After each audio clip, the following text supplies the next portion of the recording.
এক মিনিট ভাইয়া। আরে হাসান, তুমি এখানে কি করছো? বাহ, ভালো তো। আরে তানিয়া যে, কি অবস্থা, কেমন আছো? অনেকদিন পর দেখা হলো তোমার সঙ্গে।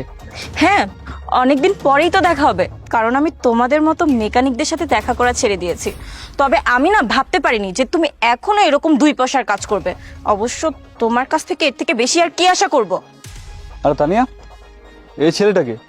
ভাইয়া, আমি তোমাকে বলতেই ভুলে গেছি, এই ছেলেটা হলো আমার এক্স বয়ফ্রেন্ড। ওকে আমি কেন ছেড়ে দিয়েছি জানো? এটা তো ওর অবস্থা দেখে বুঝতেই পারছো। এই কারণেই আমি ওকে ছেড়ে দিয়েছিলাম, না হলে কি ওর মতো দুই পয়সার মেকানিককে আমি আমার বয়ফ্রেন্ড বানিয়ে রাখবো? খুব ভালো কাজ করেছিস, একদম সঠিক সময় সঠিক ডিসিশন নিয়েছিস। এইসব ছেলেরা এগুলোই ডিজার্ভ করে, এদের সাথে তো কথা বলাই ঠিক না।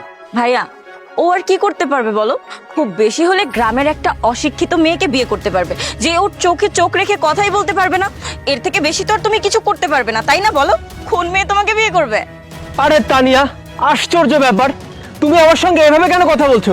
হ্যাঁ, আমি মানছি এখন আমাদের কোনো রিলেশন নেই, আমি তোমার এক্স। অ্যাটলিস্ট এখন তো অন্তত একটু সম্মান দিয়ে কথা বলবে নাকি? এগুলো কোন ধরনের বেয়াদবি? তোর সাথে আমি কবে ভদ্রভাবে কথা বলেছিলাম? হ্যাঁ, আর তুই সত্যি মনে করিস যে আমি তোর সাথে ভদ্রভাবে কথা বলবো? তোর সাথে রিলেশন করা না আমার জীবনের সবচেয়ে বড় ভুল ছিল। আর আমি যখন এটা বুঝতে পেরেছি, তোকে ছেড়ে দিয়েছি, ব্যাস।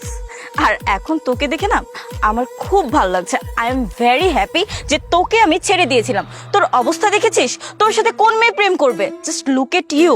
তানিয়া, কি শুরু করেছো তুমি তখন থেকে? বলো তো, যা ইচ্ছা সেটা বলে যাচ্ছে আমার ব্যাপারে।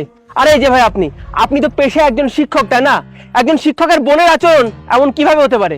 কেমন শিক্ষক আপনি যে আপনার বোনকে ঠিকমতো শিক্ষা দিতে পারেননি? এই, আমি কোনো সাধারণ টিচার না, আমি একজন গভর্নমেন্ট টিচার। আর গভর্নমেন্ট টিচারের সাথে কিভাবে কথা বলতে হয় জানিস তুই? আরে ভাইয়া, তুমি কার সাথে কথা বলছো? বাদ দাও তো। ওরা কি কখনো লাইফে সেটেল হতে পারবে যে তোমার ইম্পর্টেন্স বুঝবে? তখন থেকে তুমি আর তোমার ভাই আমাকে যেটা ইচ্ছা সেটা বলে যাচ্ছ। কি শুরু করেছো তোমরা বলো তো? হ্যাঁ, মানছি তোমার সঙ্গে আমার একটা সময় রিলেশনশিপ ছিল, কিন্তু এখন তো তোমার সঙ্গে আমার কোনো সম্পর্ক নেই। ন্যূনতম ভদ্রতা বলতে তো মানুষের মাঝে কিছু একটা থাকে, যেটা তোমার নেই। তোমরা দুজন তখন থেকে রীতিমতো আমাকে অপমান করে যাচ্ছ।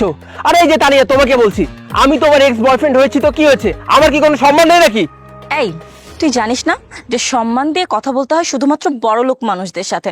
আর তুই তো গরিব, একটা সামান্য মেকানিক, তোর সাথে আমি সম্মান দিয়ে কথা বলবো? কখনোই না। তুই এর থেকে বেশি সম্মান কিভাবে আশা করিস? আমি তো তোকে এর থেকে বেশি সম্মান কখনোই দিতে পারবো না।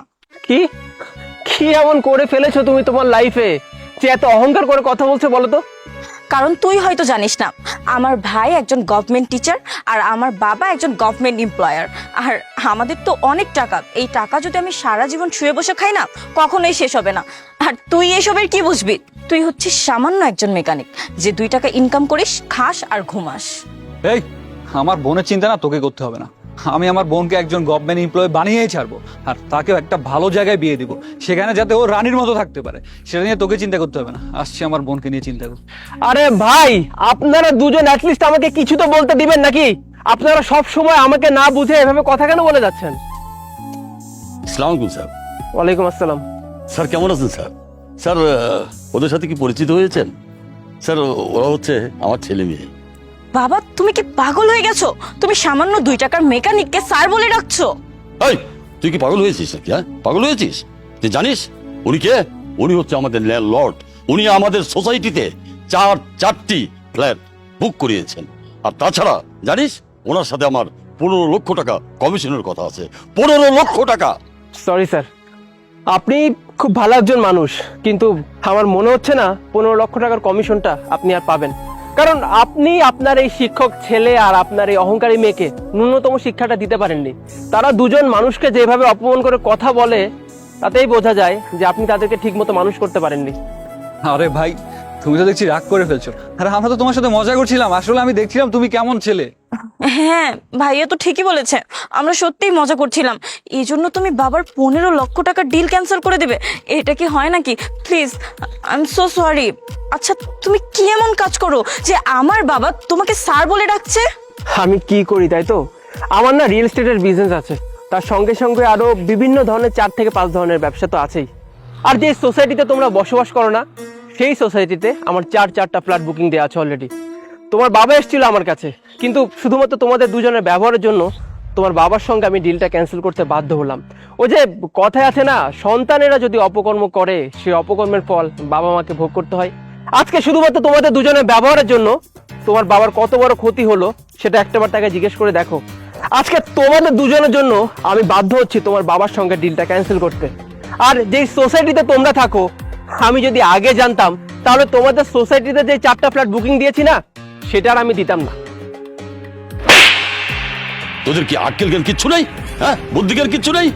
তোদের কারণে, তোদের বেয়াদবির কারণে স্যারের সাথে আমার এইসব হচ্ছে। স্যারের সাথে আমার ডিলটা ক্যান্সেল হতে যাচ্ছে। 15 লক্ষ টাকার ব্যাপার, হ্যাঁ, 2-1 টাকা না। Hasan, I am so sorry, please আমাদের জন্য তুমি বাবার এত বড় ক্ষতি করো না, আমাদের ভুল হয়ে গেছে। ইটস ওকে আঙ্কেল, কিন্তু ওকে এভাবে থাপ্পড় মারাটা ঠিক হয়নি। আপনার সঙ্গে আমার যা কথাবার্তা বাকি আছে না, সমস্ত কথা আমি অফিসে বসে বলবো। আপনি অফিসে চলে আসবেন। তানিয়া, তোর মাথায় কি কোনো বুদ্ধি নেই নাকি? হ্যাঁ, তুই জানিস উনি কত বড় বড় লোক? হ্যাঁ, তোদের কারণে আজ আমার এত বড় একটা লস হতে চলছে। 15 লক্ষ টাকা লস হতে চলেছে। তোরা সবকিছু আমার নষ্ট করে দিলি। আরে বাবা, তুমি রাগ করছো কেন? যা হওয়া তাই তো হয়ে গিয়েছে, আর আমরা বুঝতে পারি না সে যে তোমার স্যার। চলো এখন।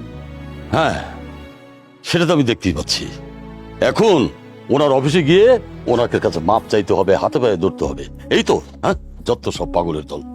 চল, পাশে চল, আসো।